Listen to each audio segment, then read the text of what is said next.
السلام ورحمة الله وبركاته.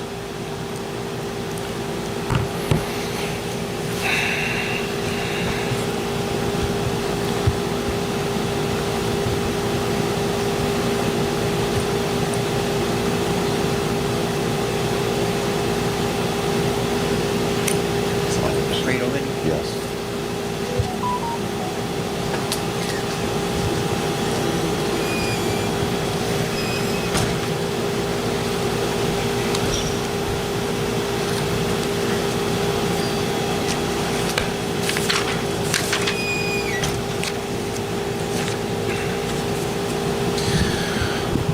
بسم الله الرحمن الرحيم. الحمد لله رب العالمين. وصلى الله وسلم وبارك على نبينا محمد وعلى آله وصحبه أجمعين ما بعد. So today, inshallah, we want to continue a series that we started. And the point of the series is to hopefully bring awareness to the problems that are in front of us, that a lot of times we ignore, or sometimes you get so used to something, it doesn't seem wrong. And that's a trick from the shaitan. Sometimes things become so normal that we really think is actually Islamically normal and acceptable, when in reality, that might not be the case. So that's the point of this series of reminders dealing with some of the problems, or one of the problems in the city. Okay, we need to remember we are in a great situation in Philly, by Allah's permission. We have plenty of opportunity Islamically as Muslims to flourish, and the benefit that if you do any traveling outside of the city, you see that this is not the norm everywhere you go across America. So alhamdulillah, we have a very good situation, which is a blessing from Allah Jalla wa Ala, but we need to protect that ni'mah. We need to protect the blessing by doing more obedience and staying in line with the Quran and the Sunnah of the Messenger alayhi salatu wasalam. So tonight's section is what happened to following the Salaf. And this is a term we hear everywhere all day, claims, and we hear the word thrown around. And there's a portion of following the Salaf that, whether we like it or not, has been diminished and is not looked at as very important. It's not something that is really prioritized. But if we look at the lives of the Salaf, and if we look at the life of the Messenger alayhi salatu wasalam, starting with our Prophet alayhi salatu wasalam, we see that this issue has always been emphasized in Islam. There was never a time when the issue we're going to talk about tonight was not emphasized in our deen. And if we are people who claim to be following our deen, how do we not emphasize what the best people emphasized? Right? So tonight, inshallah, we just want to bring some awareness to ourselves.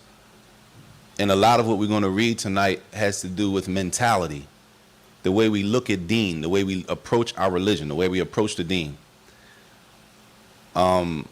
We're going to read from a book which is called Hayatul Salaf Bain al-Qawl wal-Amal, the lives of the Salaf, dealing with their statements and their actions, what they did and what they said. Right? Now, this book is a book we used to read on rides back and forth when we took rides in Mecca, to Mecca, Medina, and Mecca to Jeddah. It's 900 pages. Right, over 900 pages. It's a compilation. It's been taken, a bunch of statements, been taken, narration, been taken from a bunch of different sources, a bunch of different books. And there's a lot of chapters in here. And all of it shows, because we need to understand, number one, these statements in themselves, or what we're going to read, are not necessarily dalil in Islam. It's not necessarily a proof that you can force somebody that they have to do this, and if they don't, that they're being disobedient to Allah. All right, these narrations or these stories or these statements are not ayat from the Quran. It's not a hadith from the Prophet sallallahu alaihi wasallam, right? But they are from people who, the names that they're going to mention. More importantly, though, is the mentality taken from all of it gathered together. All right? We're looking at the mentality of the Salaf when it comes to the issue of the code of conduct, good manners. Okay? Husnul khuluq. We're talking about the behavior of the Muslims. How a Muslim is supposed to behave and carry themselves. The same class or the same subject that we did with Code of Conduct Part 1 and 2. This is a follow-up on that. And out of 900 pages, this section is on Husnul Khuluq. So what it is, there are a bunch of statements from the Salaf regarding different issues, starting with the Sahaba. And the way that the author who compiled the book, he usually starts off each section with a statement from a companion, going far back to the Sahaba.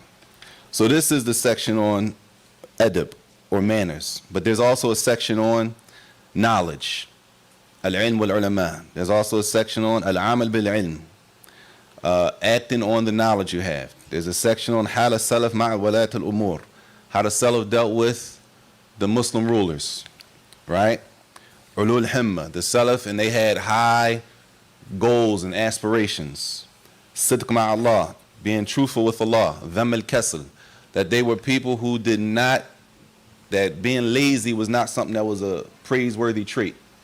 These are all different sections throughout the book, right? Nisa al-Salaf, the women of the Salaf. Atfa al-Salaf, the children of the Salaf. Ad-da'wa ilallah, da'wah, giving da'wah to Allah. Commanding the good, forbidding the evil. All these are different sections, okay?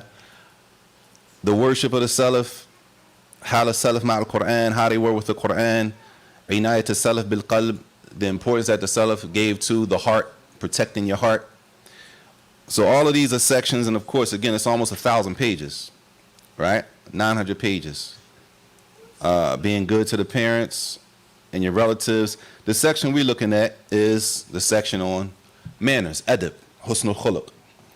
So, firstly, of course, from the sunnah of the Prophet sallallahu alaihi wasallam, is that as he told us in numerous hadith, that he came to perfect, right, the noble, honorable character. We've been taught in Islam, in the Quran, and in the Sunnah that the Muslim, men, women, young and old, are supposed to have good behavior, hands down, right? We've been taught that in the Revelation. Now we move into statements of the best of the generations that we say we follow, right? The people that we say we love and we follow, and we attach their names to the end of our names and all that. We're looking at and listening to and paying attention to the mentality and their approach when it came to adab. And as a side note, and this was just a benefit I picked up earlier today, listening to the seerah of the Prophet sallallahu alaihi wasallam, that when the Messenger alayhi salatu wasalam married Khadija radiallahu anha, we know how old he was, right? Alayhi salatu wasalam. How old was the Prophet sallallahu alaihi wasallam when he married Khadija radiallahu anha? He was 25 and Khadija was 40. So she was 15 years older than the Prophet alayhi salatu wasalam. And they met on what terms? Business. Huh? Trade, business, right? They met doing business. Now when they met doing business, this is the important part. Khadija radiallahu anha, she heard about his manners, the way he carried himself and his reputation. And that's because she didn't know at the time when they were doing, she didn't know he was the next prophet. But what was attractive was his reputation amongst their people. That was what was attractive. So that was attractive enough to do business, not marriage initially, just business. He's trustworthy. He does this, he does this. So they did business, right?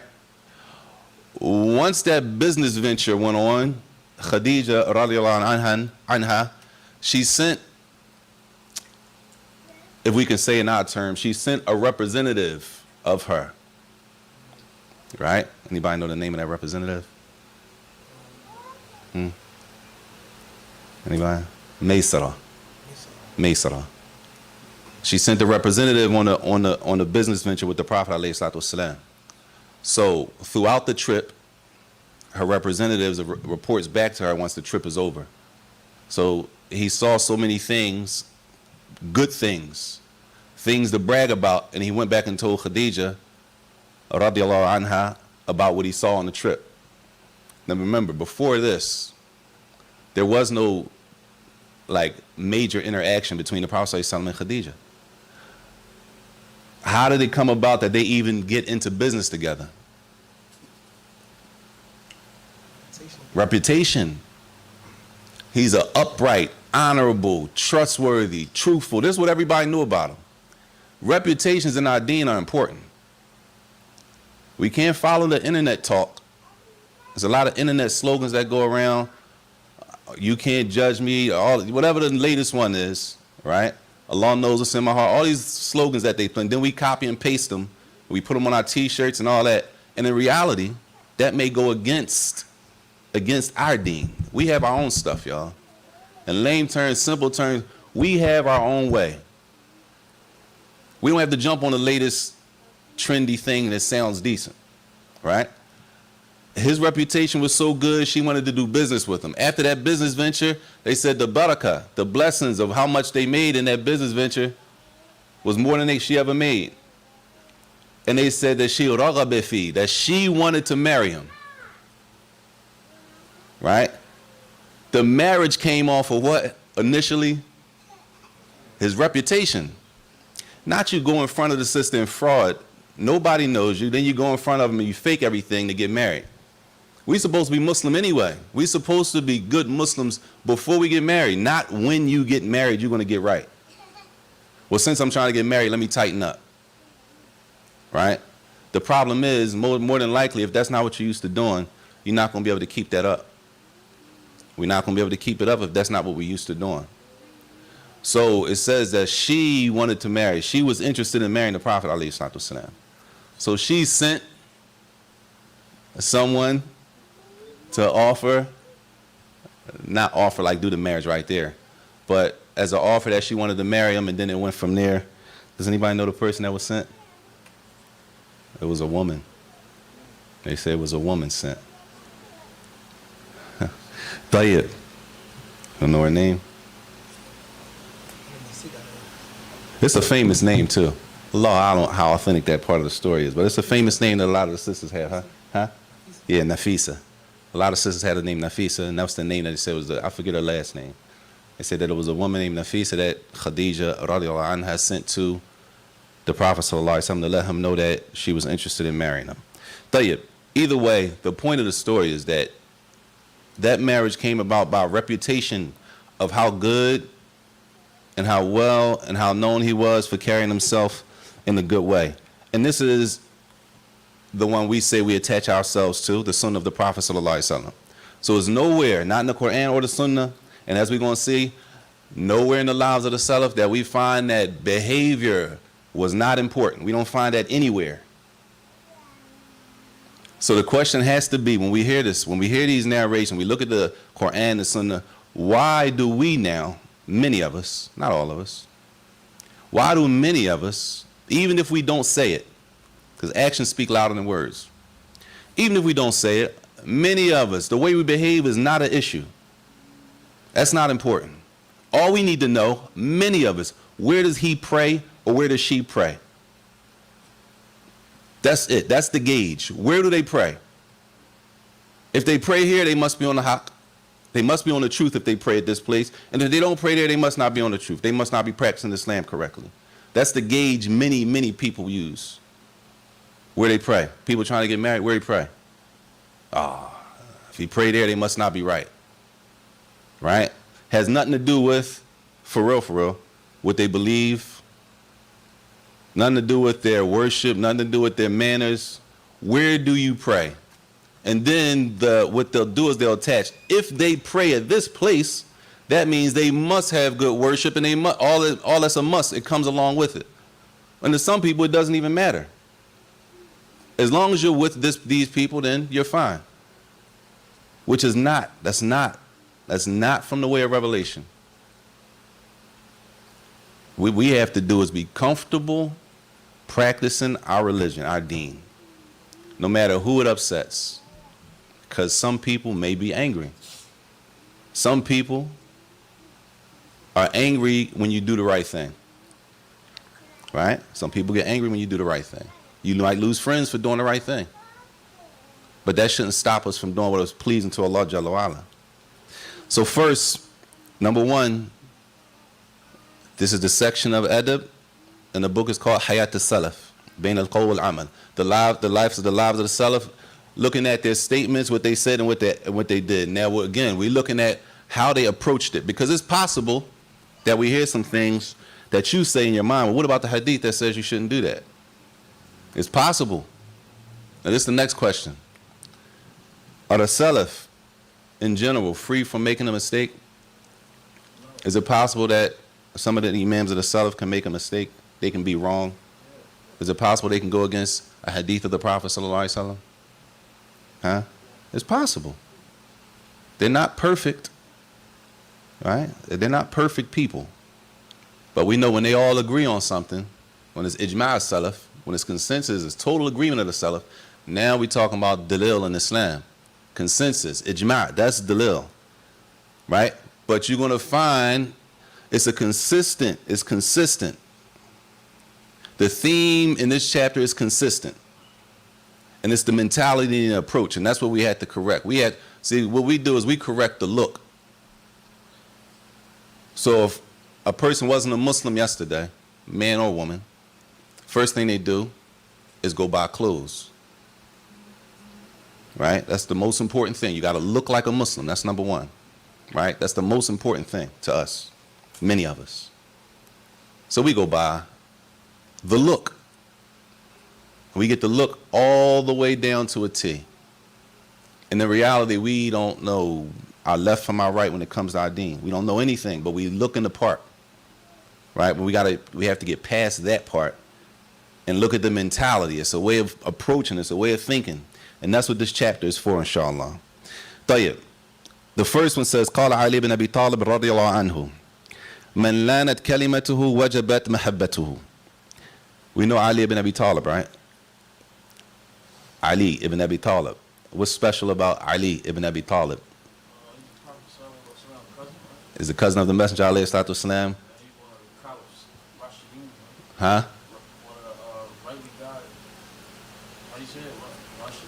Yeah, the rightly guided Khalifa, the Khulafa al-Rashidun. طيب, which one was he?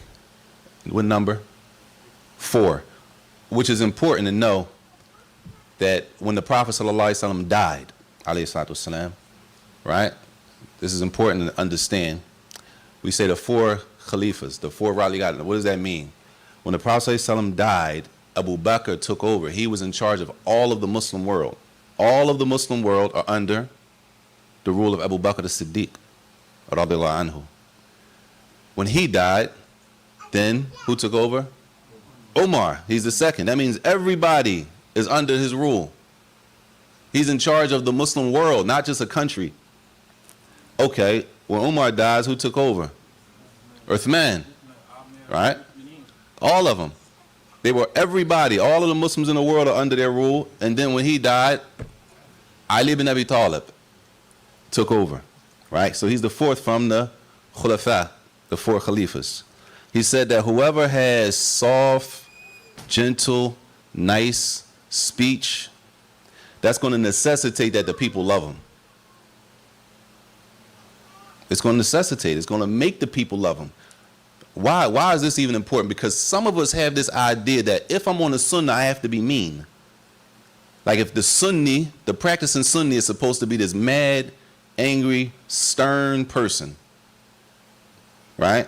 But if you look at the lives of the Salaf, you do find instances when they are like that. But some people, y'all think, I'm not joking, y'all. Some people think it's haram. The joke. It's haram to have a sense of humor. Some people think, the Muslims think, you can't joke, don't laugh. Like, don't get caught laughing. Right? Yes, Sheikh. Laughing, joking, there's nothing wrong there. I ain't there, nothing even that says that. Jade, have you read anything that says haram to joke, Sheikh? Huh? Yes. What was the hadith when the Prophet saw it? It was like a little child, and the bird like died. He he acts like Oh, yeah. he says something about the bird. Yeah, they did mention that. I think they mentioned that too. They showed that he was gentle with the kids. He was gentle with the kids. That a child, he went to the child. I think he lost his if I'm not mistaken, was it a bird or an airplane? One of them. Either way, he went to him to soften him up and try to make him feel good about losing whatever he lost. It showed that's from the Prophet ﷺ, that our deen does not necessitate that we got to be these mean people. You can't smile. That's a kafir. You can't smile at a kafir. Like, you'd be surprised. I'm saying it because I'm not saying to be funny. I'm saying it because we need to know what's really going on. Let's not act like it's not going on. Let's talk about what's going on and then relay it, compare it to the people we say we following. Does it match or not? We saying Salafi, this, Minhaj, that. Okay. This is also from their way. This is from their way. A Minhaj is a way.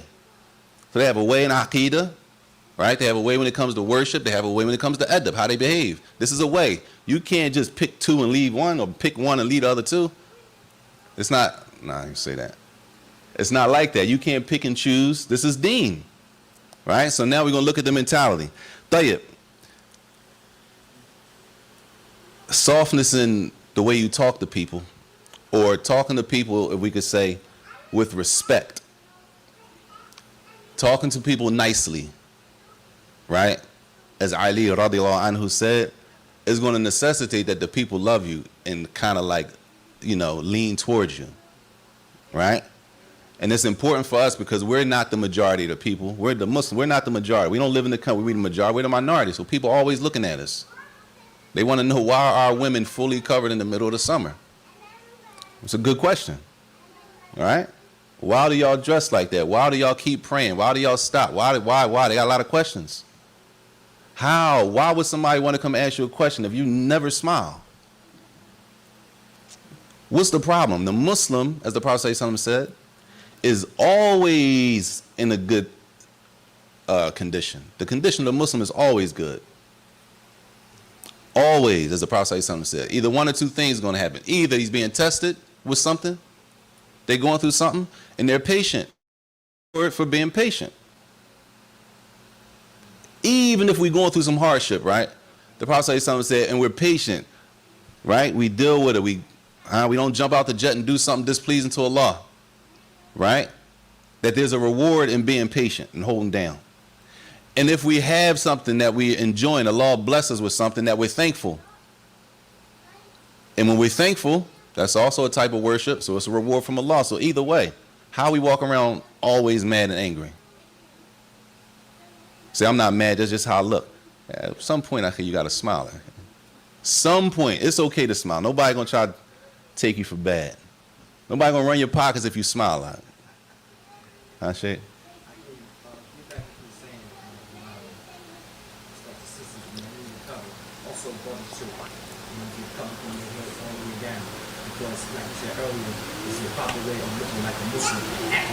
We got that part, Sheikh. No doubt. We got the way to look like a Muslim. We good on that. Would y'all agree, or I'm tripping? Are we good on the, We good on that, right? I think the city got that pretty much, mashallah. It's a whole page on Instagram about, there's Muslim models. Brothers on there, you know what I'm saying? We look good, mashallah. After that, what? Because the problem is with the men, it look good. But as soon as you open your mouth, people just walk away. I can't talk to nobody. I can't talk to anybody that's going to be talking like that. I got to get away from them. Non-Muslims will say that. Right? طيب, it says, عن درداء قالت بات أبو درداء رضي الله عنه ليلة يصلي فجعل يبكي ويقول اللهم أحسنت خلقي فأحسن خلقي حتى أصبح. Darda said about her husband, which is Abu Darda, right? Abu Darda. We know the famous story of Abu Darda, right? Right? You want to remind? We don't got to tell the whole story. There's a famous story between Abu Darda and, He wasn't giving his wife his rights. But the story is between Abu Darda and who? Who? Farsi,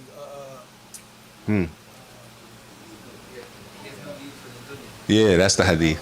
between Abu Darda and Salman al-Farisi, right? That's the hadith about giving everybody their right? If you don't know the story, go back and look at the story. It's a beautiful story, mashallah. The story of Abu Darda and Salman al-Farisi about being balanced, right? Anyway, Abu Darda, Darda, his wife, she said that her husband, Abu Darda, he stood to pray at night, which means he was praying what? Tahajjud, not Isha, right? The night prayer. She said, فَجَعَلَ يَبْكِي, he was crying in the salat. He was crying. He was making this dua. Oh Allah, you have perfected. You perfected the way you created me. And he was crying. He's crying. We know Abu Darda is a companion, right? He's from the Sahaba. He's a companion. Him and Salman al-Farisi, radiallahu anhuma, are Sahaba. They're from the companions. So he's crying, saying, oh Allah, you perfected my look. You perfect the way you created me. Perfect my adab, the way I carry myself, my manners. Crying. Right? She said he did this until the morning time. All night. Tayyib. As Abu Darda, if you read the other story, he was known to pray sometimes all night. Tayyib. She says, his wife says, فَقُلْتُ يَا أَبَا دَرْدَاء مَا كَانَ دُعَاءَكَ مُنذُ اللَّيْلَ إِلَّا فِي حُسْنِ خُلُقٍ. She said to her husband, the only dua you made all night was about having good manners and adab. That's the only dua you made all night. That's what she said to him. He says, Ya Darda. He said back to his wife. He says, Inna al-abdul Muslim. This is a companion, right? Fahm al-Sahaba. Understanding the Quran, Sunnah, understanding the companions, right? He says to his wife, Inna al-abdul Muslim. That the Muslim, the slave, the Muslim, yuhsin khuluqah hatta yadkhaluhu al-husn khuluqihi al-jannah. He said that the Muslim will perfect their character until that good character enters them into paradise. That's how far it takes you. Right? And then he said on the opposite, where yusu khuluqa hatta yadkhulahu su khuluqihi an-nar. And a Muslim will have bad adab, carry themselves with bad behavior until that bad behavior takes them to the hellfire. We think we can get on the internet and say anything about anybody. We can totally disrespect the whole community of Muslims, never been there, don't know anybody based off what somebody else told you. We can tweet, we can do it. This how far off we are. He was crying. Number one, this is a voluntary prayer. You don't have to be up praying all night. Number one, it's a voluntary prayer. Number two, when you pray that voluntary prayer, you don't have to pray all night. Right? On top of that, he's crying with one dua, that Allah perfect the way he behaves. Why? Because the mentality is, from the Sahaba, they understood how far good adab and good character goes and where it could lead you to. Tayyib. The next one, it says, وَكَانَ ibn Umar radiallahu anhuma. We know Ibn Umar. Huh? Abdullah ibn Umar. Tayyib, what's famous about Abdullah ibn Umar?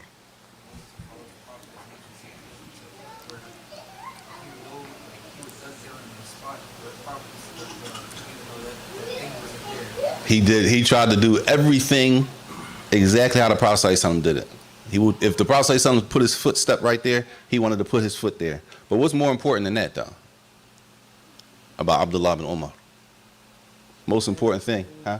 He's a companion. He's a companion. This is the most important thing, is from the companions of the Prophet ﷺ, right? It's important to know who the people are so that right? Most of these chapters, he starts off with the Sahaba, and then he moves down to the generations after him. Tayyib. Abdullah ibn Umar, radiallahu anhuma, the son of Umar ibn al-Khattab, the one who, number one, he's a companion, his father is a companion, and Abdullah ibn Umar, he used to try to do everything that the Prophet ﷺ did to a T. So they said the Prophet ﷺ stood here, his footsteps was here, he put his foot there in the same footsteps, right? It says, كان ابن عمر رضي الله عنهما من أمزح الناس وأضحكه. He was from the playful people. since we're not allowed to play, since playing is haram. If playing and joking is haram, right? You have instances from the Sahaba when they joked and they bring time, there's a time for this and it's a time for that.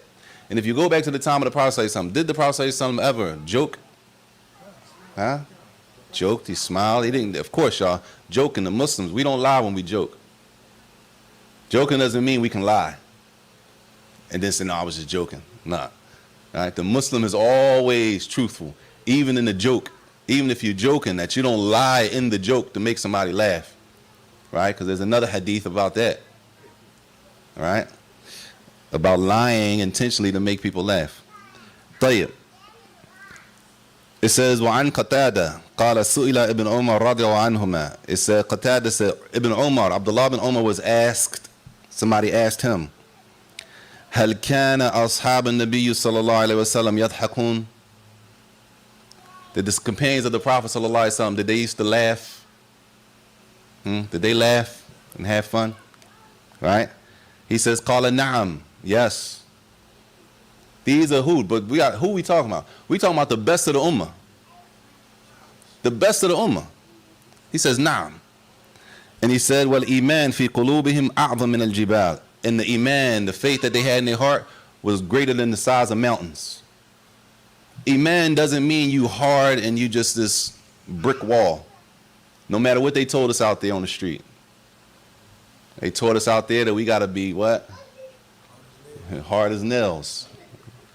Right? Ice grill, rock, brick, whatever term you want to use.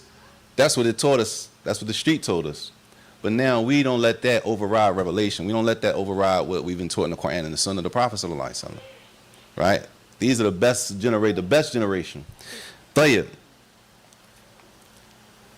Ibn Umar radiallahu anhuma, he said, Al-birru shay'un hayyin. He said, it's easy to do good. Right? We say, it's so much evil out here. It's a lot of evil, right? We live in a serious time. It's a lot going on. So we say, what? It's so easy to do the haram. And it is. Right? It's easy to do the haram. Ibn Umar said, and it's easy to do good too. It's easy to do good. This is how simple this is. It's mentality, y'all. It's mentality, the way we think and our approach. He said, it's easy to do good. He said, wajhu taliq wa kalam layyin. Easy to do good. He says, number one, you have a welcoming, cheerful face. The look on your face is welcoming the people. Right? That's from khair. That's from good. Right? Smiling at your brother, smiling at this is from deen. This is something good. Sadaqah. See, we know our issue is we will know the hadith, but doing it, we got trouble doing it. So we'll know smiling in your brother's face is sadaqah. But our problem is when I see the brother and I don't know him, he doesn't pray while I pray, I don't know if I really want to smile at him. He might not really be on it. So I don't know if I should smile at him or her. Right? Because I don't really, can I smile at him? Some people, you'd be surprised. Some people don't know. Some people really don't know, y'all. It might sound crazy to you if you think it sounds crazy, but there are many people, they don't know. Yes. I think also is one of my brothers I have seen in years, and I thought he passed away, but he didn't. And I saw him from a distance. I started crying. Allah Akbar. I hadn't seen him so long. Alhamdulillah. I embraced him and hugged him and looked in his eyes. Allah Akbar. Assalamu alaikum. MashaAllah. I was glad to see him. Alhamdulillah, Sheikh. Sheikh from the old school, man. He could tell. Ain't Sheikh. Yeah, you talk to the older Muslims, it's a little different. I'm saying that we all the same, but you talk to the older Muslims, a little different. It's a little the approach, the time they lived in, the way they dealt with each other is different. Some people are cultivated upon narrations like whoever smiles in the face of the innovator is not going to give you wisdom. And they declare everybody to be an innovator except for the scribe. Yeah, well. So that's why they scared to smile. That's part of what leads to that. She said some people have been taught that if what? No, they've been cultivated on narrations like whoever smiles in the face of the innovator has not been given wisdom. Some people been. declare everybody to be an innovator except they two. So they can't. So some people have been, because they are, yeah, okay. Let's just use the statements of the Salaf when they're harsh on people. And there are. There are chapters on that too. There are also chapters, but the problem is, y'all, in order to use those narrations on people, those people have to fit the description in order for you to apply that to them. You just applying a general statement to a person who doesn't fit it. They don't fit the description for that. You think they fit the description. Somebody told you they fit the description, and who told you they didn't know? And if you asked them, they really wouldn't be able to explain it to you. Right? These are, again, throughout the deen and our deen, we have rules, and then we have exceptions to the rule. The original rule is not, the original rule for Muslims is that not all Muslims are innovators. That's not the original rule. That's not the original rule. In order for somebody to be declared, for you to say that this person, that has to be proven. Right? It's like you saying this person's a Muslim, right? Then you turn around and say, well, this person's not a Muslim. Right? We're going to say, well, how you say, well, the question's going to be, why you say he's not a Muslim? Right? If you knew a person, if you knew a brother or a sister that was Muslim, right? And then somebody came to you and said, man, they not even Muslim. You would say, since when? You would start asking questions. Why you say they're not Muslim? Right? That's just a simple, they don't take rocket science. Last time I knew they were Muslim. They not Muslim no more? And it's the same thing. You know a person, they probably called you. They probably was a person that you looked up to before you start really deening. Somebody come to you tell you, nah, man, he shot her. He ain't right. We just say, for real? Psh. No, why you say, what you mean he's not right? What did he do? So if he did, what does that mean? If he does that, that's no type of question, and we just, right? We happen to guard each other's reputation and honor. Tayyib. That's the first thing. He said having a cheerful face, because doing good is easy. Having a cheerful face. And he says, secondly, kalam layyin. Having or being easy when you talk to people. For some reason, y'all, and Allah knows best why. Allahu alam. Why? Many of us think that the more aggressive and the harder you talk to a person, the better your religion must be. I don't know who started it, where it came from, but it's an idea that many people have. They won't say it, but the idea is that if you talk to somebody nicely, you soft. So the question got to be, well, what's wrong with being soft? A Jewish man put thorns in front of the door of the Prophet ﷺ to hurt him. He wanted to hurt the Prophet ﷺ. Every day, right? Then he didn't show up one day. He didn't show up to hurt the Prophet ﷺ. And the Prophet ﷺ did what? He asked about, he said, where's the man who put the thorns out front every day? He's not even a Muslim. He's concerned, where's the man who comes every day and puts the thorns out to try to harm me? Where is he? The mentality is, as we say, we way off. I don't care what type of clothes we got on. We could put on all the clothes we want to put on. The mentality and the approach is off for many of us, except for the ones who Allah has mercy on. But the mentality is way off. It's easy to do good. In the type of environment we live in, it's difficult. We're in a difficult situation. But we know that Allah does not put you something on you that you can't bear. We all know that verse, right? Allah doesn't put something on the person that they can't bear, right? They can't handle. Allah put us in this situation for a reason. We in a difficult situation, but we in a good situation too. You know, it's people that live in Muslim lands, right? As we say, they would love to come here and give dawah. They would love to come to a land where they can call people to Islam. They can invite people and tell people about deen. And that's why when you go there and you learn from these ulama, these scholars, and even a regular person in the street, they will love to come and just tell something. They would love for one person to take shahada because they taught them Islam. They will love it. right? We're in the mix of it. And we talking to these people like we don't want them to be guided. Like we don't want the truth for them.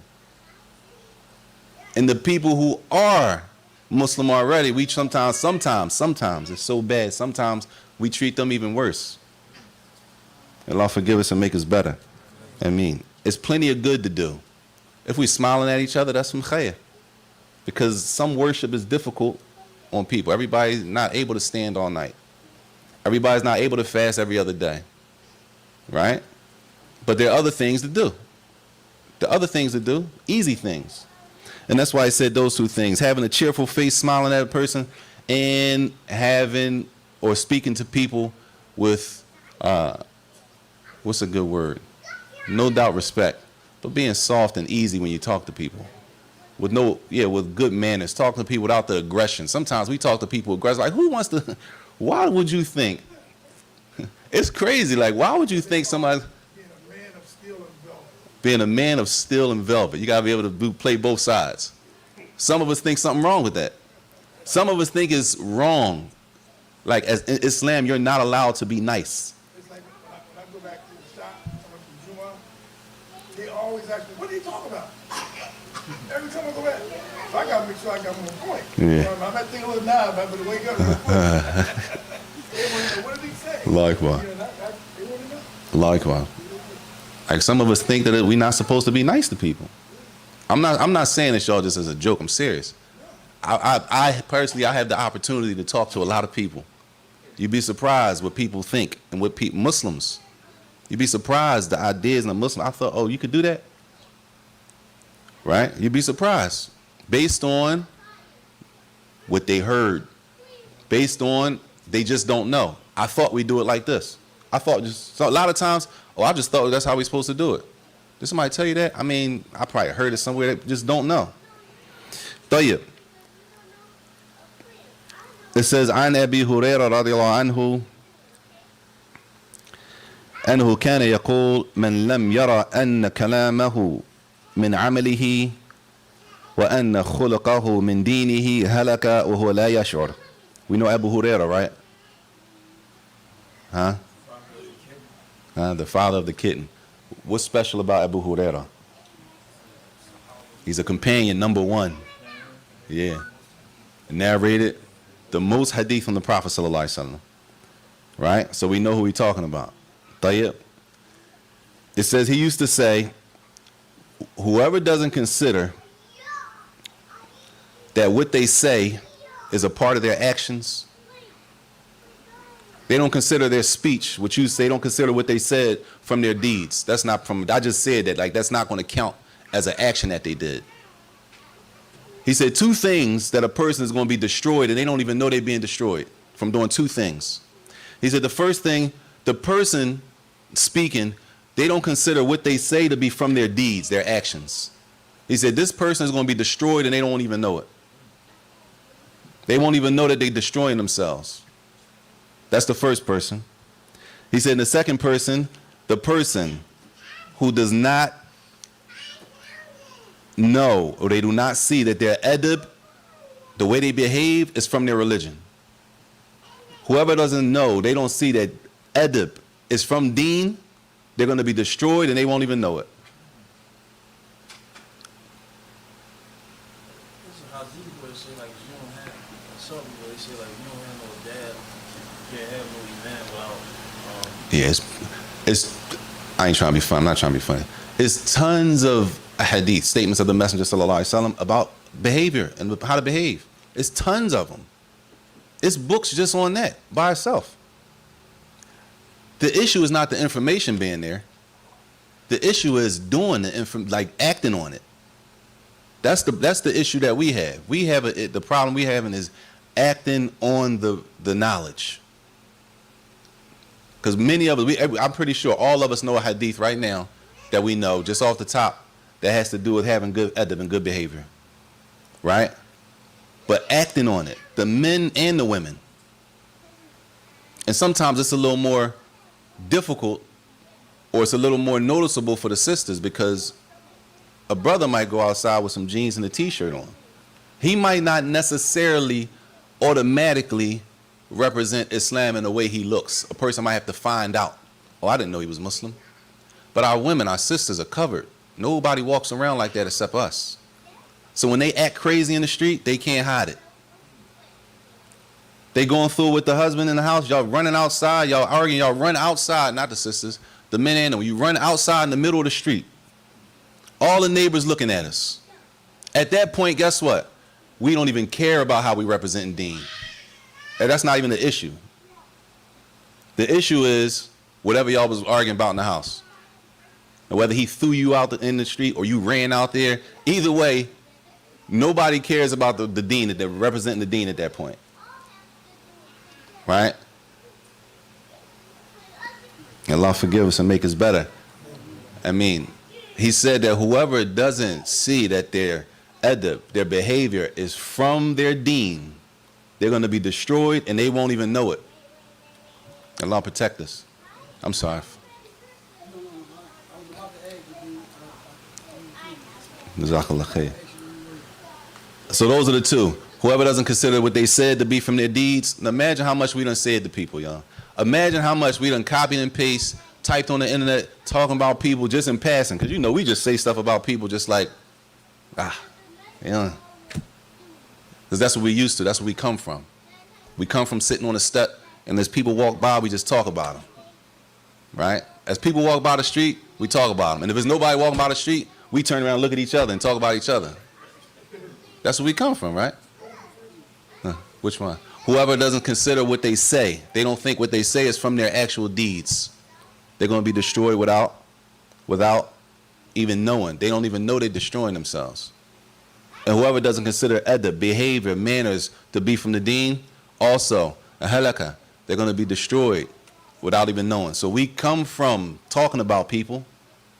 So that fits right in our comfortable, that puts us right back in our comfortable space that we could talk about somebody. I can call them a name. Right? I can call them a name. Islam let us call names. It was a sister, I'm not lying. She was a new shahada. She's a new shahada. So she wanted to get married. So she says her mother's not a Muslim. Her mother wants to meet the brother she's going to marry. I'm not even joking. I'm serious, y'all. I don't know where she learned this. I mean, I know what master she went to, but that's not important, regardless. Her mother wants to meet the brother she's going to marry before she marries him. She's a young sister, 21, 22, new Muslim, not even Muslim a year. She tells her mother that you can't meet him. This before she gets in. You can't meet him because this is what she said to her mother, because you're a kuffar. Allah musta'an. Allah forgive her. She knew she doesn't know. So I had to stop. Wait a minute. I had to stop her. Wait a minute. Whoa. Why would you think that it's okay for you to talk to your mother like that? Where you get that from? Why would you think it's okay for you to speak about your mother like that? And her mom was sitting there. You know what she said? I'm dead serious. And I'm not even going to mention she got this from the imam that gives the khutbah in the masjid she goes to.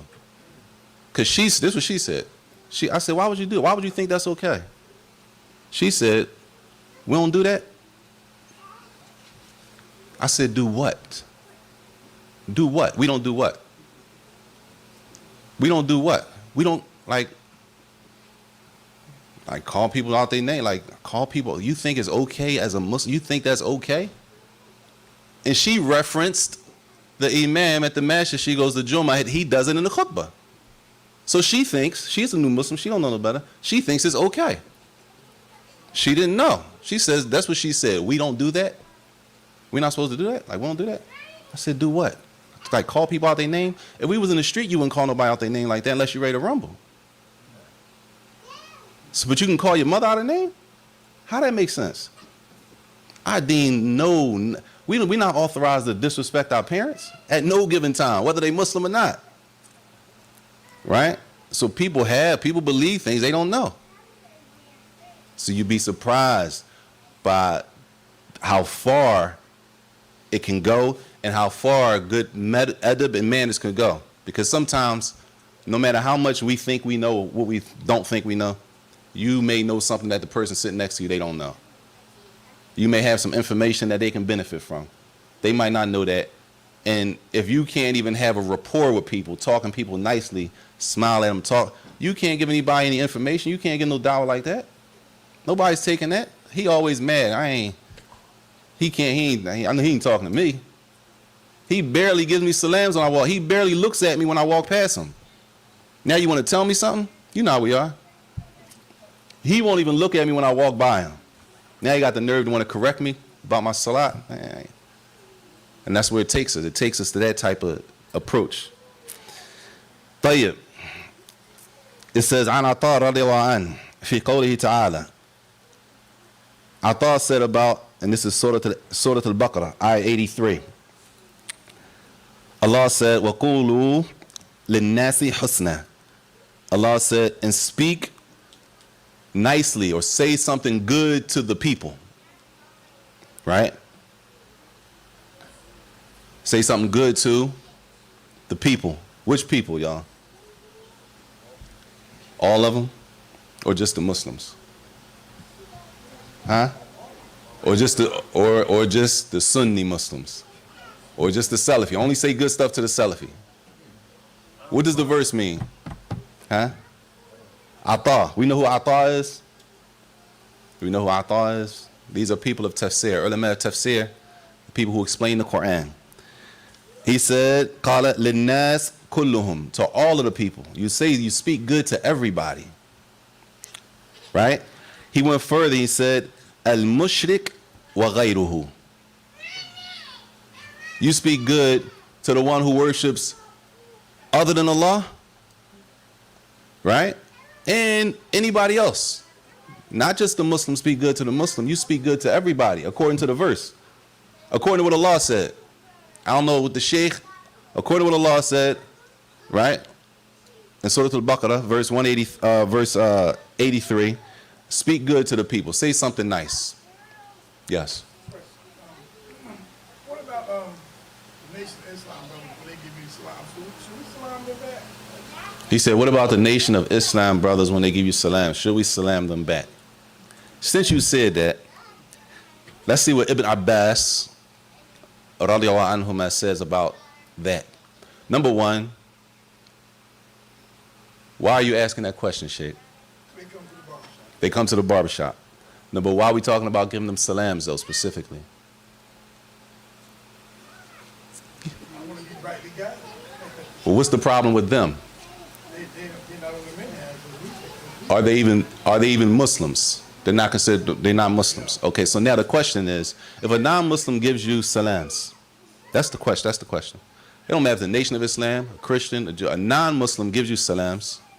He says, do you respond? Do you salam them back? Huh? Yes? No? Yes?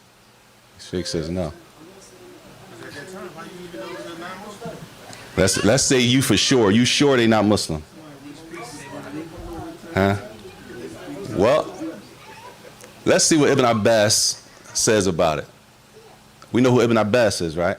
What's famous about Ibn Abbas? Before that, he's a Sahaba, he's a companion. And specifically from the Sahaba, he's the one who the Prophet ﷺ made dua to have understanding of the Quran, the verses in the Quran. طيب. Ibn Abbas, it says, عن ابن عباس رضي الله عنهما قال, Ibn Abbas said, من سلم عليك من خلق الله فردد عليه وإن كان مجوسيا. He said, whoever gives you the salams from the creation of Allah, return the salams even if they were a fire worshiper.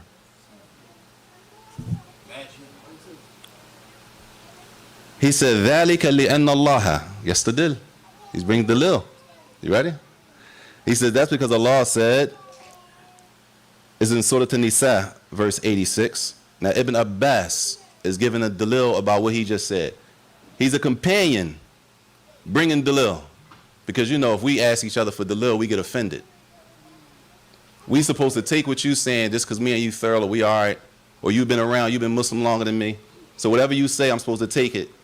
And if I ask you what part of dalil, where is that, you kind of get offended.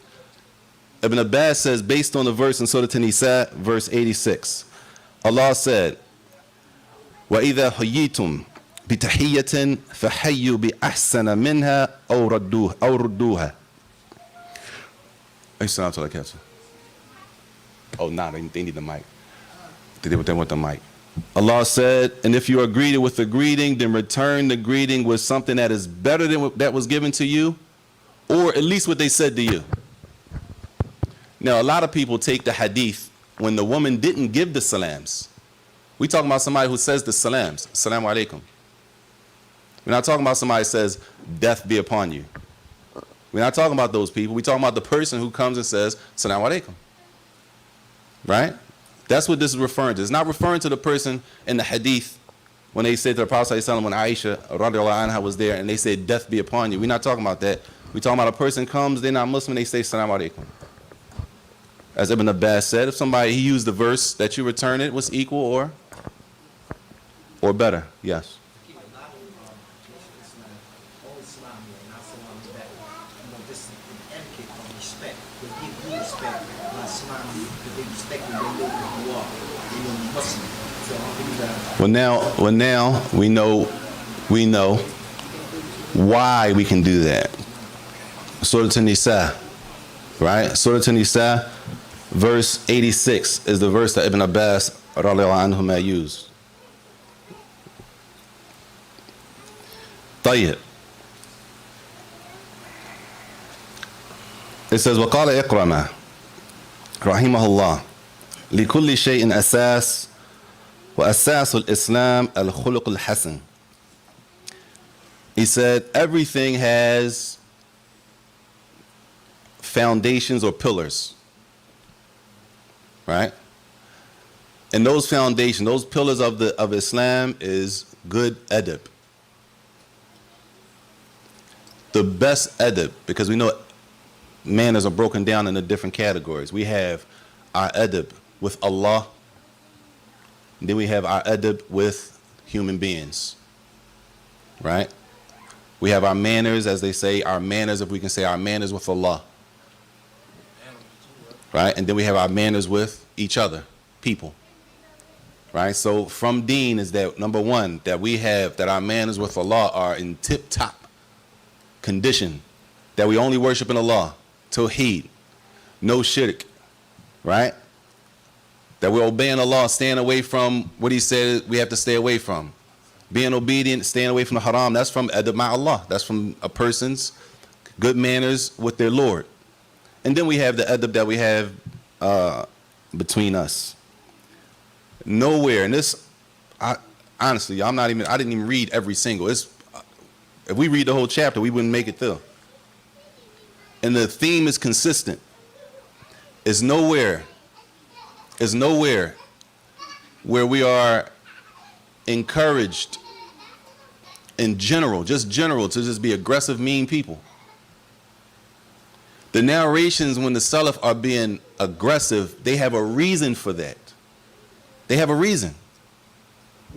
They're aggressive with, Ahlul Bid'ah. That means that person that they're being aggressive with actually is trying to add something new to the deen.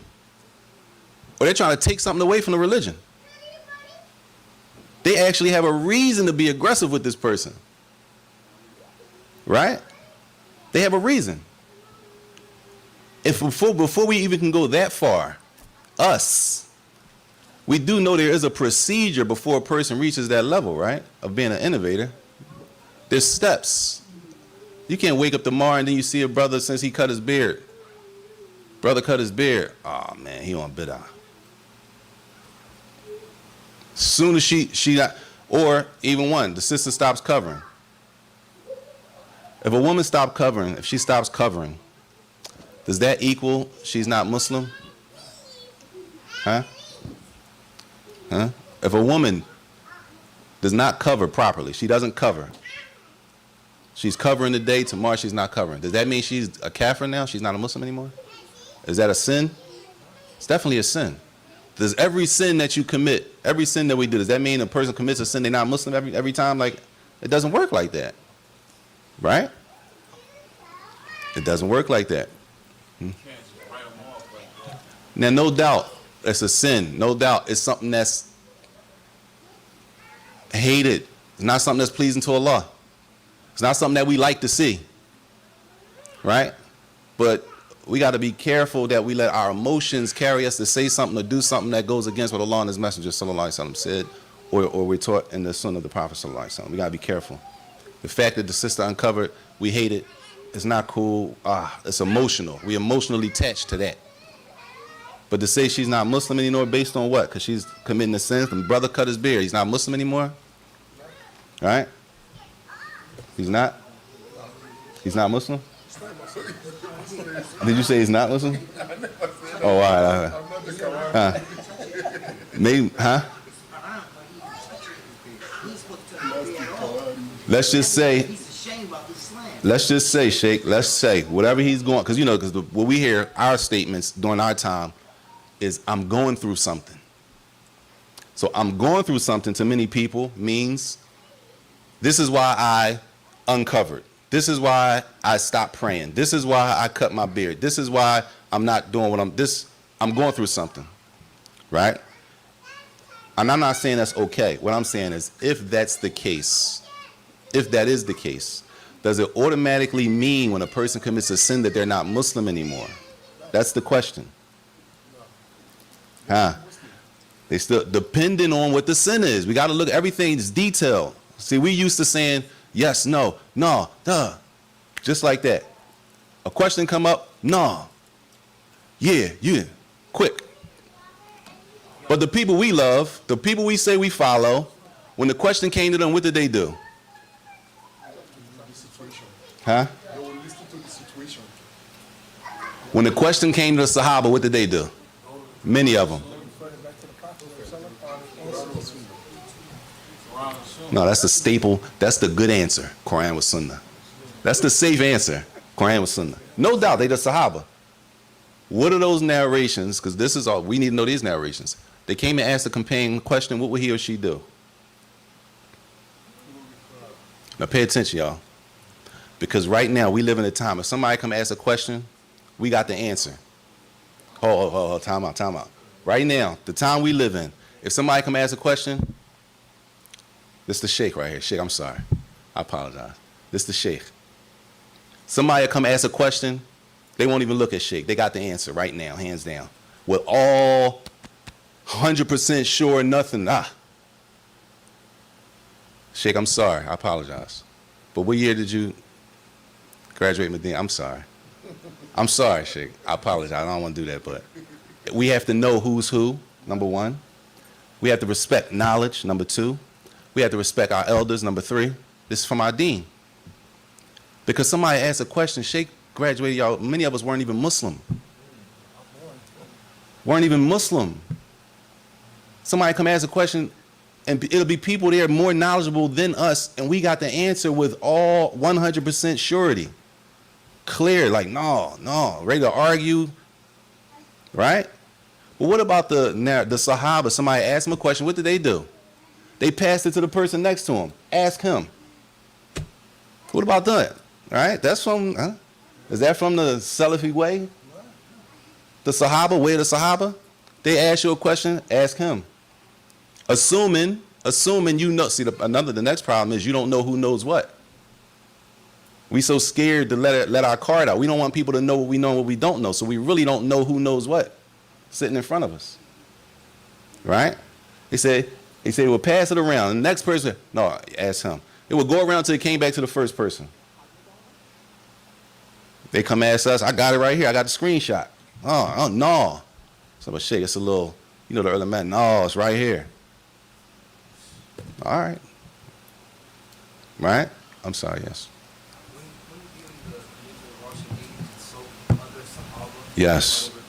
Yes, good. Even the four Khalifas, imagine, the Khalifa, he runs the Muslim world. Everybody's under his rule. He's like the president of the Muslim world, not just the country. Any Muslims in the world are under the rule of Umar ibn al-Khattab. And even though he runs everything, what he says goes, even though with that, they would still ask other people what they thought. They didn't have any problem going to ask other people, what did you hear about this from the Prophet sallallahu alaihi wasallam? Right? They didn't have any problem doing that.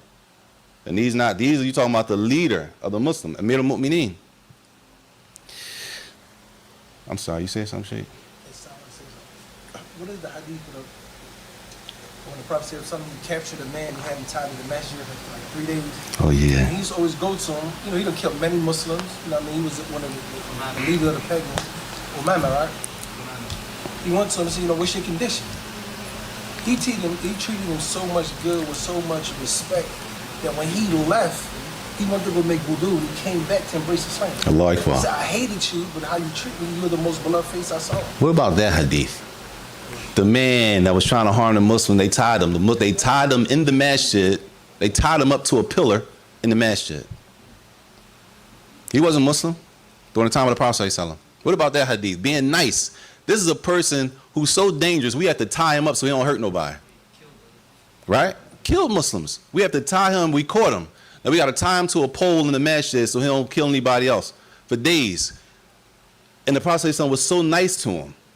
Once he let him go, the man left and came back and took shahada. We out of line. See, here you'll see on a movie like somebody like that, they be torturing them. Yeah. Not feeding them. Yeah. And that's how you know we're not really well versed when it comes to the seerah, the biography and the life of the Prophet sallallahu alaihi wasallam. And for real, y'all, that's probably one of the easiest subjects to benefit from. Biographies are very easy because it's a story, right? And stories are usually easy for people to digest, right? Especially now, they'll read the story from Sahih Bukhari on YouTube in English. You can hear the whole story, somebody just read it. It's just a story. It's the seerah, right? So the seerah is something that we should try to give more attention to. طيب. It says, وقال حماد بن زيد. We should know Hamad ibn Zayd, y'all. These are two important names, Hamad ibn Zayd. In the next name, he said, Hamad ibn Zayd said, ما رأيت رجلا قد أشد تبسما في وجوه الرجال من أيوب السختياني. Hamad ibn Zayd is from the ulama of hadith. He said, I didn't see anybody who would smile more, like he was always smiling in the faces of the people. I didn't see anybody do that more than Ayyub al-Sakhtiyani. Now, if we don't know who Ayyub al-Sakhtiyani is, then that could be problematic. But these are ulama al-Salaf. You should write these names down, and listen, it could be a proof against us. All you got to do is Google the name. Hamad ibn Zayd, Ayyub al-Sakhtiyani, their life going to come up, and just read about them. These are people of knowledge now. Let's leave it real simple. These are two people of knowledge.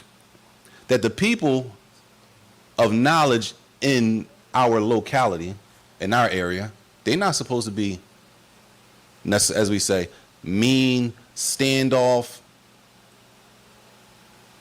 You can't talk to them. That's not. Ayyub al-Sakhtiyani, these are big names during that time. And he still is known for what? He said, I didn't know anybody who smiled more in the face of the people than Ayyub al-Sakhtiyani. He's a person of ilm, of knowledge. طيب. We do know Muhammad ibn Sirin. Huh? We know Muhammad ibn Sirin. Anybody know what he's famous for? He had a famous book about dreams, that dream book. It says Muhammad ibn Sirin, Dream Interpretations. It's translated. Tayyib, what is he famous for? Muhammad ibn Sirin. He has a famous statement. About men, what you take your dream from, about people of Sunnah. I mean, he got a lot of statements. It's one famous, I'll say, in this city. Everybody know. They use this all the time. This knowledge is deen, so be careful who you take your deen from. Right? Which means what? What does that mean? This knowledge is deen. Knowledge is deen. So whoever you go from to take your knowledge from, you taking your deen from. So he said, this knowledge is deen, fanzur. So look, pay attention to who you're taking your deen from. That's his statement that everybody quotes. Look at the people teaching and look at their reputations. Simple. Whoever's teaching you, look at the reputation. That's what Ibn Sirin said, rahimahullah. Allah musta'an, may Allah forgive us, man. We could fix it. Gotta stand up, though. Brothers gotta get off their hands, stop sitting on our hands, and get up. It's hard to have etiquette in Philadelphia. No, Sheikh, no, I ain't taking that. I'm not taking that, Sheikh. I'm sorry, I can't take that. That's a cop-out. Listen, no doubt, we gotta check ourselves. We can't cop out. We not copping out and saying that because we live in a rough spot, we can't do this. No, this deen works everywhere and every time. There's no time and no place that this is not gonna work. It might be difficult and challenging, but it works. If we do it, it works. And if we half doing it, then what? You get in what you put out. You might get a half result, right? You get in what you put out. If you half do it, then you might get a half result. But if we do it like we're supposed to do it, it works, right? We in a rough, there's other rough cities around America. This ain't the roughest city. It's a rough city. It's other cities like us, right? And they have their special things about them. This works wherever we go. There's people in China doing this. There's people in Russia doing it. There's people in Africa. There's people in Philistine, Palestine. There's people in Saudi. It works everywhere. There's people in Australia. I made Hajj with a brother from Australia. Allahu Akbar. He said it looks like Maghrib for 6 months. It looks like Maghrib when the sun about to set for 6 months. They still doing deen. They still doing it. It works everywhere. We got to do it. We have to do it. We have to be comfortable doing it. Right? Ibn Sirin, the one he told us, this is why everybody's supposed to be paying attention to who the teacher is. They use this. This is what a lot of people come around and say. This knowledge is deen. You got to watch who you're taking from. I don't take from him. Take from him. Why not? He ain't right. Why? You know what they say? Oh, man, he sit with Tahir. They go to people. Well, what did Tahir do? You ain't hear what the Sheikh said? No. Sheikh grinded him up. That's enough for people. No Dalil, no ayah hadith. Where are they going to get ayah hadith? Or whoever they name. They might say me. Hey, friends with Ali Davis hated that. Whatever. At the end of the day, look at the reputation of the person you're taking knowledge from. That's what it means. This same person, because he was serious about this. He's serious about it. This is a serious issue. Who you take knowledge from is a serious issue, y'all. It's not something light. We going to the grave with this. What we practice in our lives as Muslims, we're going to go to the grave with it. We might leave here today and die. So whatever we practicing as Muslims, we're going to the grave with it. Right? It's possible next week we change on the issue. Oh, I didn't think you could do this. I believe you can do this. Last week I thought you could do this. Right? And then we die and we take it to the grave with us. Ibn Sirin, rahimahullah, this is a serious issue about taking knowledge from who? The knowledge is not to be taken from everybody. Everybody on YouTube is not worthy of listening to. Everybody teaching is not worthy of listening to. And I'm not saying I'm worthy of listening to. But that's just how it is. Everybody's not worthy of listening to. Right? We was in Saudi, we was in Mecca for 9 years. I was in Mecca for 9 years. There was plenty of people teaching. I didn't go to everybody's class though. I didn't go sit in every single person that was teaching's class, right? This knowledge is deen. Look who you take your deen from, right? You're going to take something and go to the grave with it. You got to be careful. Is the person dishing out the information, are they even trustworthy? Is this a trustworthy source? Right? Ibn Sirin, that same person who was serious about those issues, it says, وَكَانَ Muhammad ibn Sirin, rahimahullah, يَضْحَكْ حَتَّى تَدْمَعْ عَيْنَاهُ. He was a person who still, as serious as it was, and as he laughed. It said he would laugh until like we do. You laughing so hard, your eyes be watering? That's how they described him. Even though when it's time to get deep, when it's time to get serious, what? You get serious. Allahu Alam, where this approach, you got to be hard, mean. I can't let them see me smiling. You'd be surprised what people do, man. I ain't trying to be funny, y'all. You'd be surprised. They don't want people to see them smile. They be smiling, somebody walk in the room. They tighten up, like, yo.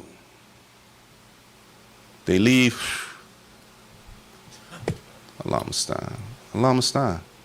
These are people who's serious. Muhammad Salim is serious. He's from the South. He's serious. What's wrong with getting caught smiling? What is that?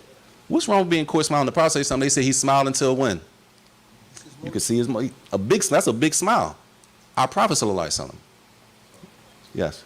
Would you say it's a problem with misapplication, right? Like Yes. A lot of times people take something, they may read a statement or heard something, and they're not even learned enough to have a proper understanding or No doubt. interpretation of what they, and then they just want to try to apply it. Misapplication, no doubt. Sometimes we read things and we don't apply it correctly. Sometimes things are straightforward. Like the Prophet says something, smile. Like, what is it? Is it permissible to smile? Sometimes I ask these questions. I'm not trying to be funny. I'm asking the question, is it permissible to smile? Because some people might be like, right? They might be between. I mean, smile. They smile for what? Somebody say that. Smile for what? Right? Like, you know, something happened that you thought was funny, so you smiled. Or something happened that it was nice to you. You was happy for somebody. They graduated school. Like, when you go to a graduation, man, somebody just got married. You're not gonna smile at the brother, sister. You're not gonna smile at her and hug her, because listen. It'll be a whole nikah, right? Or even bigger, it'll be a whole shahada. Somebody take shahada. We'll just jump up and like, yo, assalamu alaikum. Somebody get married, big event, big life-changing event. We just walk up on them, yo, assalamu alaikum. That was you did a good, like. I mean, like, what? Why we? I'm serious, because that's how we carry. And a lot of times we don't notice it because we used to doing it. Somebody just got married. We show up. We know we going to a nikah. We don't bring them a card. We don't bring them a flower. The sisters don't bring flowers, a balloon. We just show up. Then we keep looking at like, damn, how long this one gonna be? Like, it's a life-changing event. It's okay to hug them, smile, congratulate them, because next thing they're going, well, we allowed to congratulate people? Yes. Oh, I'm asking, you with me? It says, even though Ibn Sirin was who he was from the ulama, even with that, he was a person that smiled. And there's some other descriptions that they have about him. I think another misinterpretation is the statement of the Salaf that a man will always be upon the religious of his companion. And then maybe somebody see me with somebody that they believe is an innovator, they might take my picture, the next day, they put it online, this is his companion. And I think it's another misinterpretation. No doubt. Well, we got a lot of misunderstandings, I'm serious, in the English language, even just what words mean in English. We just be reading books and we applying words, and we just use them. We got misunderstandings of what the words mean in English. So misapplication is a huge problem. And that takes learning.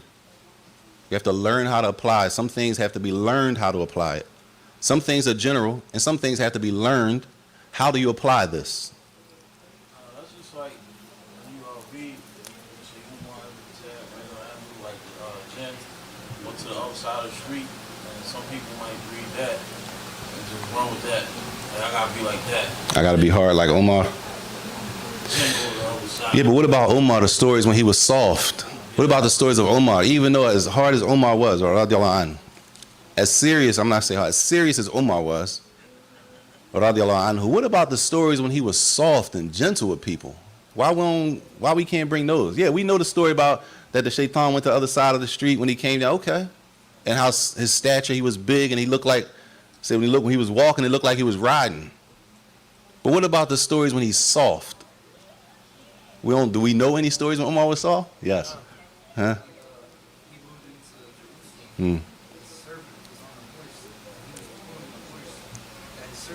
Likewise.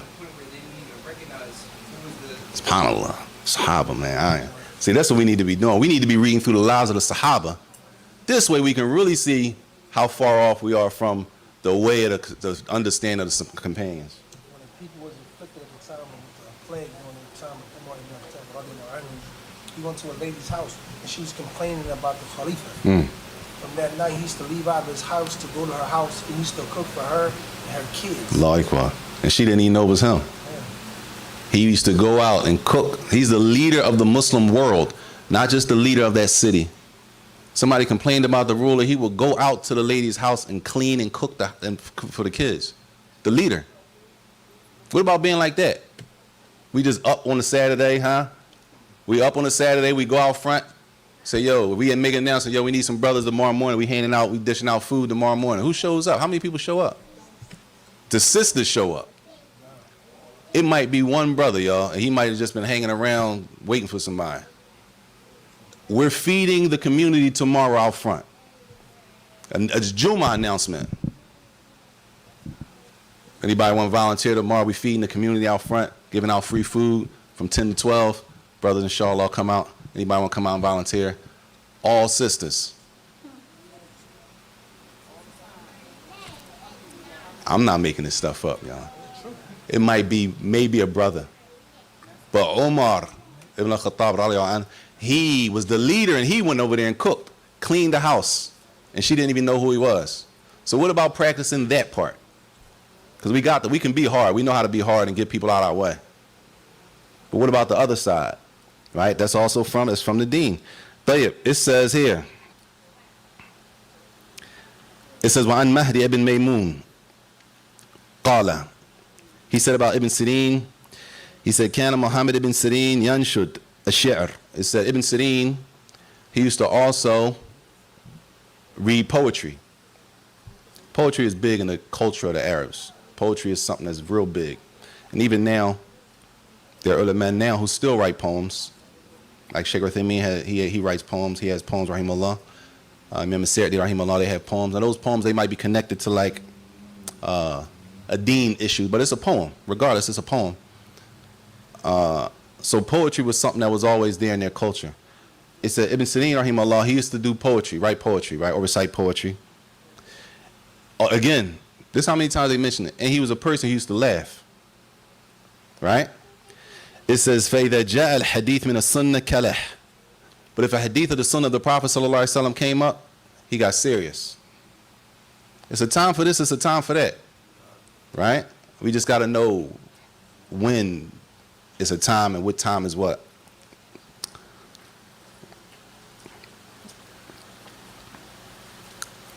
Listen to this narration. Now this, I'm not saying the hukum, y'all. I'm saying the mentality.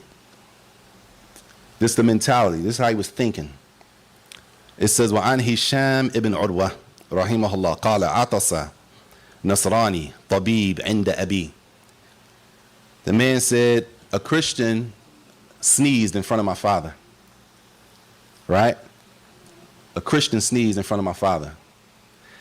He says, فَقَالَ لَهُ. He said, my father said to the Christian, رحمك الله. May Allah have mercy on you. Right?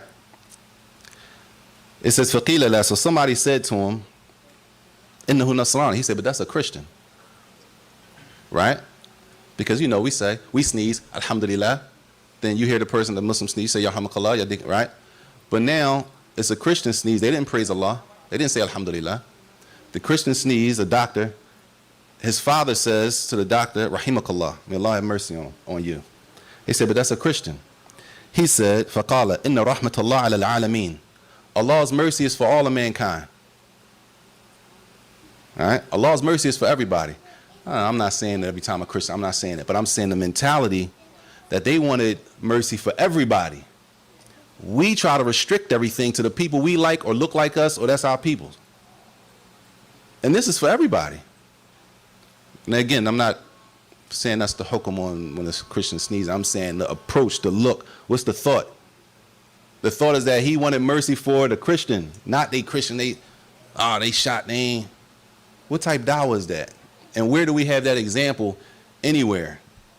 From the Quran, the Sunnah, the Salaf. Where do we have the example anywhere that we just disrespect with no regard if you're not Muslim? We don't have that. And that's part of the problem. Part of the problem is us looking at ourselves and then looking at the people that we say we following. All we gotta do is a comparison. It's not, you don't have to know Arabic to do this, right? There are books and books translated. Books of the life of the Prophet ﷺ, book on Abu Bakr, Omar, Uthman, Ali, the 10 Promised Paradise. It's books on them translated. Books on Imam Bukhari, Imam Muslim. It's books translated. All we got to do is read through their books and compare what you're reading to you. Don't compare him to this man shit and this person. Don't just compare it to how you live your life as a Muslim. Because these are the people we say we follow, right? We say we follow these people. All right, when I read the book, I need to make sure I'm doing what I'm reading. If these are the people I say I follow, it's a gauge for myself. It's not for the brother or sister sitting next to you. As you're reading, I never do that. Alhamdulillah, at least I do this one. On this whole page, I only do 2 things. I gotta tighten up. But you know, everybody with me? We so quick to put it off on somebody else. See, they've been doing that. That's what they all. No, what do you do? All you have to worry about is what we do as individuals. And the situation to change, inshallah. طيب, it says, وعن أبي حازم رحمه الله قال السيء الخلق أشقى الناس به نفسه التي بين جنبيه وهي منه بلاء. He said the person who has bad adab, basically the person with bad manners, basically you harm yourself the most. You're the most miserable. And the person that you harm yourself is the most. Right? He said in that those bad manners are fitna, a test for the person. They're being tested with their own selves by the way they behave and carry themselves. He said after that, the next person that is affected by the person's bad behavior is who? ثُمَّ زَوْجَتُهُ. Then his wife is affected by his bad adab. Some of us don't even know how to talk. Listen, some of us don't know how to talk to women. Period. Just women. Don't know how to talk soft to a woman.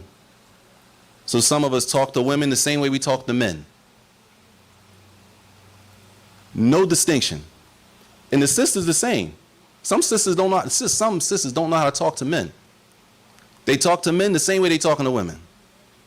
And we all know that that's not going to work. It's not working, and it's not going to work. Tayyib, is it the next person that's affected by that person's bad adab is his wife? Listen to this. Then who? Then the children. That's the next person that is affected with that negative, by that negative behavior. Right? It says, ثُمَّ وَلَدُهُ. It says, حَتَّى إِنَّهُ لَيَدْخُلُ بَيْتَهُ وَإِنَّهُمْ لَفِي سُرُورٍ فَيَسْمَعُونَ صَوْتَهُ فَيَنْفُرُونَ عَنْهُ. Allah musta'an.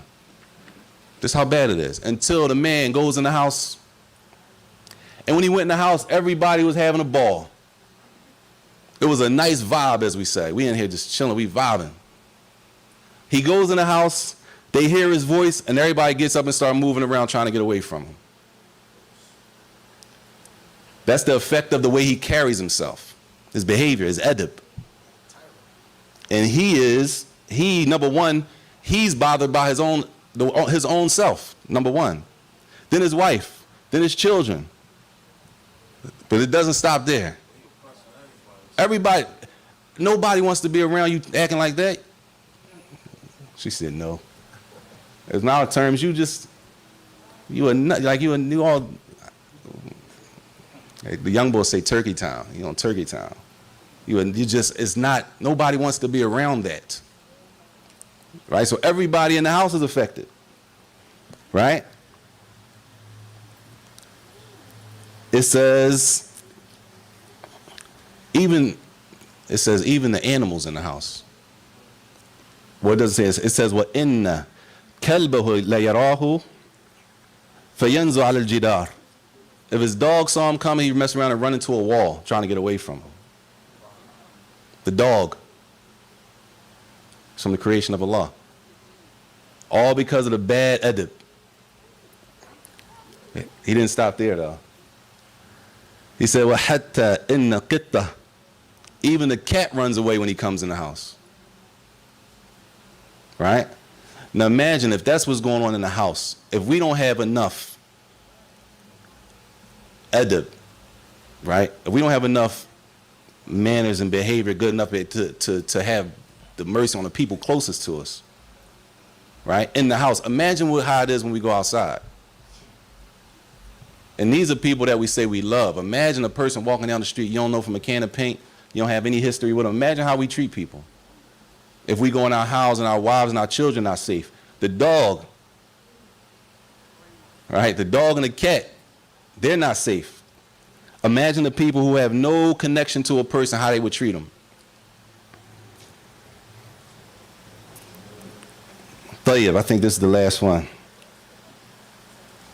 It says, قال قبيصة كان سفيان الثوري رحمه الله. We know Sufyan al-Thawri. We do know Sufyan al-Thawri, right? Huh? If we don't know, these are names we need to know. Ayyub al-Sakhtiyani, Hamad ibn Zayd, right? Sufyan al-Thawri, Sufyan ibn Uyayna. We need to know these names. You can Google them. It's easy. You can get some. So you want to know how. You want to know their status during their time, so the narration makes sense. This is a big time scholar. It's not Sayyid ibn Thabit. No, not Zayd ibn Thabit. Hamad ibn Zayd. It was two Hamads, but that was Hamad ibn Zayd and Hamad ibn Salama. Sufyan al-Thawri is a big time, we could say. He's big time. He's not like a small, he's a big time scholar, imam from the Salaf. And it says about him, it says, كان سفيان الثوري مزاحا مزاحا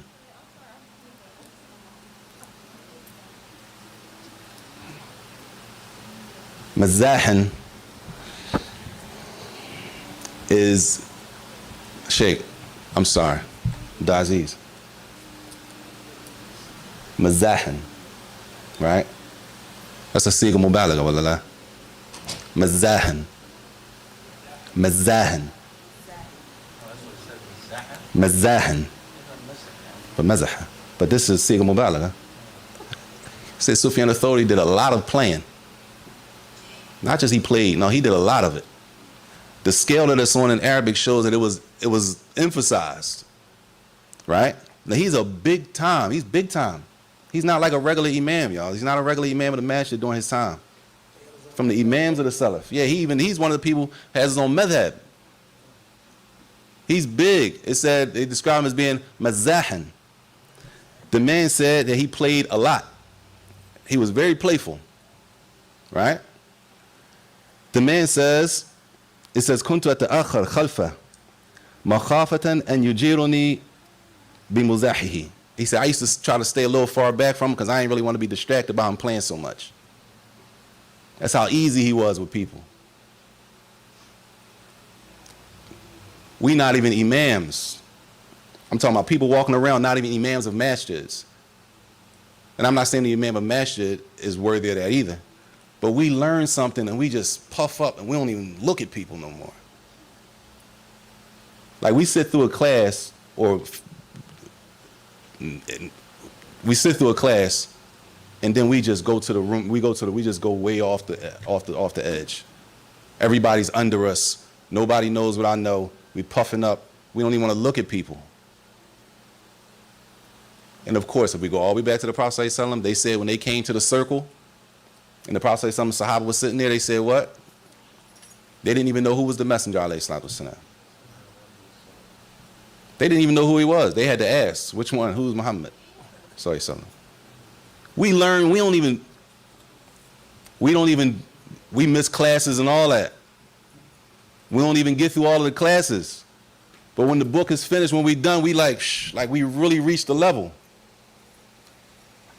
Looking at people, we start talking like the book. We don't even talk regular no more. We start talking like the book. We put accents on the English. Serious, right? We start putting accents on English. His brother is not, please, not to like. That's how far we go. And the people that know, he looking at like, yo, you from, come on, like. And some people, y'all think it's funny, some people think, I'm telling you because I don't know if it's good or bad, but I have the opportunity to talk to a lot of people. Some people really think you're supposed to do that. They think when you learn something, you're supposed to like, you can't be like you. Like you have to talk like somebody else. You can't remain like who you are. You who you are from North Philly, South Philly, wherever you're from, you are who you are. Because you learn doesn't mean you're not from the same place you came from. You from the same place. But when you know better, you do better. Do better doesn't mean I have to imitate another person in the way I talk, right? So we got to be careful because these are the small things that cause big problems. And I think, I think this was the last one. This is the last one.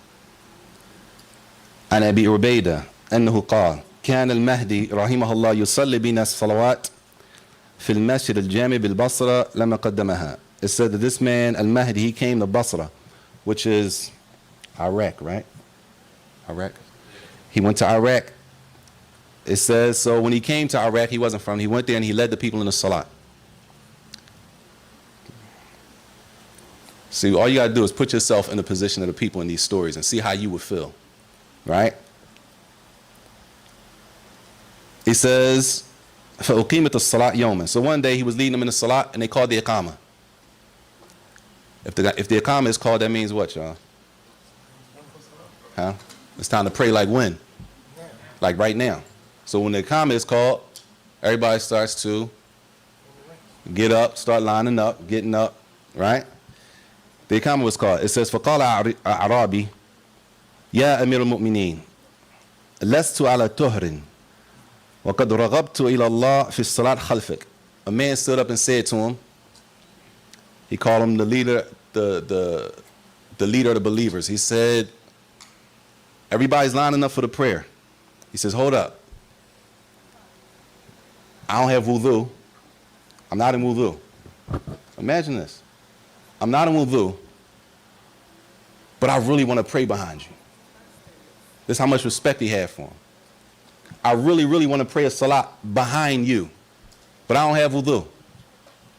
Right? You with me? طيب. He ain't stopped there. He says, فَأْمُرْ هَؤُلَاءِ يَنْتَظِرُونِ. He said to him, he says to the imam that's going to lead the salat, he said, tell these people to wait for me. Tell them to wait. That's what he says to imam, get ready to lead the salat that came from Basra. They came to Iraq. Listen, they call the Iqamah, listen, I really want to pray behind you, but I don't have wudu. So why don't you just tell everybody, hold up for a minute. That's cool? You shake. Don't shake, don't. That's what he said to him, right? You right now as the imam, you waiting or no? You be honest. Probably waiting. Most people ain't waiting. Go ahead and make wudu and just come, huh? Just come and join the salat, akhi. We're not going to be finished by the time you make wudu. Just come catch what you can catch, inshallah. Right? That's cool, right? There ain't nothing wrong with that. طيب. He says, the imam now. فَقَالَ انتظروه رحمكم الله. He turned to the people and he said, y'all just wait for him. Wait, y'all, just wait a minute. May Allah have mercy on all y'all. He made dua for everybody. May Allah have mercy on everybody, but just wait for the brother to come back. Why is he waiting for him? The man just said, I really want to pray behind you. Right? Does he know him? It doesn't say he knew him. It just says, قَالَ أَعْرَابِي. A man came and he just said, I want to pray behind you. He turned around and he told the people to wait. It says, وَدَخَلَ الْمِحْرَابِ وَوَقَفَ إِلَى أَنْ قِيلَ لَهُ قَدْ جَاءَ الرَّجُلُ. He said, so the imam, he stood up here in front of everybody and he just waited there. You know the mihrab, like the little oval that they have in some of the masjids? It said he stood right there and he just stood there and waited until the people said, the man is here. Right? He stood there and waited for him until they said, قَدْ جَاءَ الرَّجُلُ. The man came. It says, فَكَبَّرَ. Then he said, once he knew the man was there, he said, Allahu Akbar. Then he started the prayer. It says, فَتَعَجَّبَ النَّاسِ مِنْ سَمَاحَةِ أَخْلَاقِهِ. He said, so the people were amazed. The people standing there looking at him were amazed at how good his adab was. Because he didn't have to wait. He didn't have to wait. You on my time, the imam is, right? Everybody is on the imam's time. Right? So that's why it's from the wisdom the imam has to consider the people behind him when he prays. Because everybody's under the imam's authority. So, therefore, you lead the salat. You shouldn't be too long, because you don't want to hold people too long. You shouldn't be too short, right? You got to know who's behind you. So the imam has the right. And even though he had the right, who's this man? All he knows is the man had enough respect for him to say, I want to pray behind you. The fact that he had that much respect for him, he told everybody to wait. And then he said he waited till he came back and then he prayed. Out of respect. The man has respect for him. If a person has respect for us, we supposed to yield. If that's a yield, like come down a little bit. Humble yourself. Somebody actually looks up to you. No matter how bad you think you are, somebody actually looks up and they tell you they look up to you. How we turn around and treat them like we don't really care at that point. Knowing what type of environment, knowing what type of situation we living in.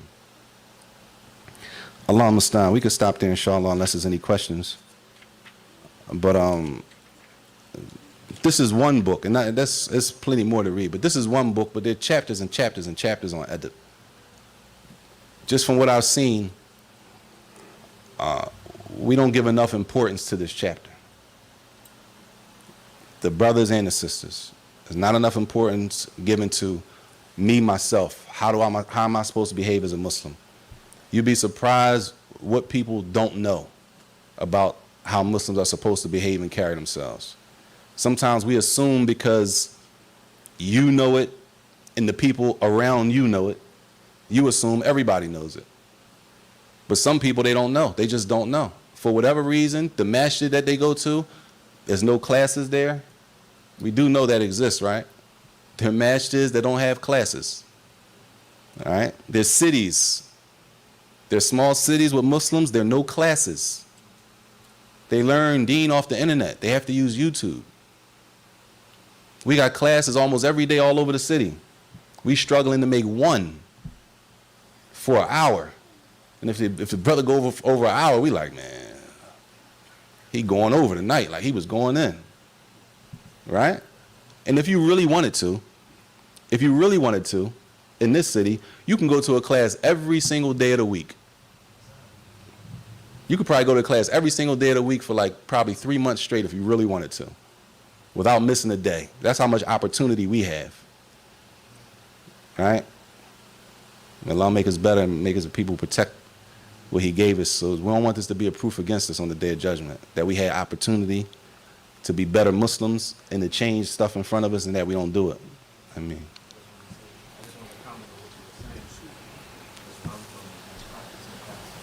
Where you from? There's no classes? Where you from? Huh? Say it again? Oh, Atlantic City. And that's not even too far. Like you said, in Atlantic City, there's no classes. And you could be here every day. We can go around the city, y'all. I'm not saying in here. I'm saying you can be in the city of Philadelphia and go to a different masjid every day if you really wanted to and find a class somewhere and benefit from. And there's people, they don't have anything going on. The masjid closes 10 minutes after the prayer. The masjid closed. You ain't gotta go home. But you can't stay here. Right? And we have opportunity in front of us after opportunity after opportunity. And we let a no-name nobody who barely knows his left from his right come and tell you, don't go there and learn. And you believe him. Allah Mustaan. I mean, we allow people who haven't studied anything from deen tell you, don't go learn from a person who studied deen. How does that make sense? If anybody knows, if you can explain that, or at least the thought pattern, so we can all understand, because it's important to understand how people think, so that if we're talking to somebody, at least you have maybe you don't agree, but you understand how they think. And if you understand how they think, possibly you know how to give them dawah, a better way of giving dawah. Huh?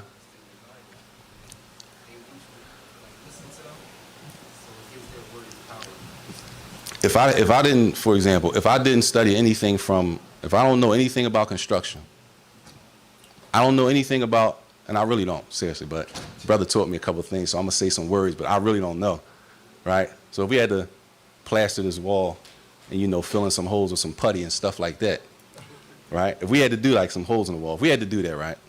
Now, I don't know that. I didn't go to school for that. But the brother here went to school for that. That's what now he has a whole construction company. I'm going to tell you, I didn't even study construction. Man, don't go learn construction with him. Why not? Man, his construction, he don't be doing stuff right. Wouldn't you at least inquire, like where'd you get that from? Like, who told you that? Wouldn't you want to know at least where that's coming from? And that's just construction or any other. How about Dean? We just let people come in front of us and say anything. Right? And even that is not something that is, Allah Mustaan, may Allah forgive us. But may Allah forgive us and make us better and make us a people who take the opportunity to take advantage of the benefit that we have in front of us, at least in our city. I can't speak for every city because people in different cities online and stuff like that. I don't know about everywhere. In ours here, in many people from outside of Philadelphia know it's a lot of opportunity here. It's a lot of opportunity. We need to make sure that we're taking advantage of what's in front of us so that it's not held against us before Allah Yawm al-Qiyamah. It's some things, and Allah knows best, it's some things that in this city, before Allah, we might not be excused for not knowing. That people maybe, for example, right in Atlantic City, they might be excused. Maybe they don't have the opportunity, they don't have the access to the knowledge, they don't have the access to the classes. We have access all over. Some things it shouldn't be that we don't, right? And it's not like everybody has, you don't have to know everything, but it's basic things. And the older brothers can tell us all. In the 70s and in the 80s, when Islam was fairly new, it wasn't a bunch of books translated. It wasn't a bunch of classes, but they knew the basic stuff and they acted on it.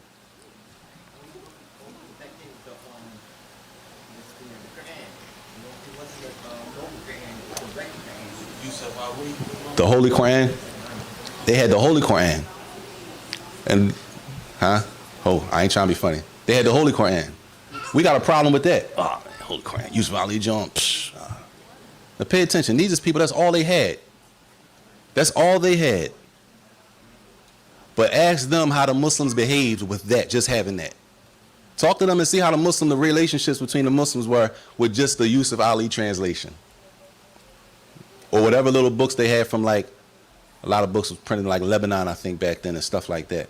With the little that they had, ask them about the relationships and how the Muslims were then compared to now. With all of these books and all of these publications and all these translations we have, right?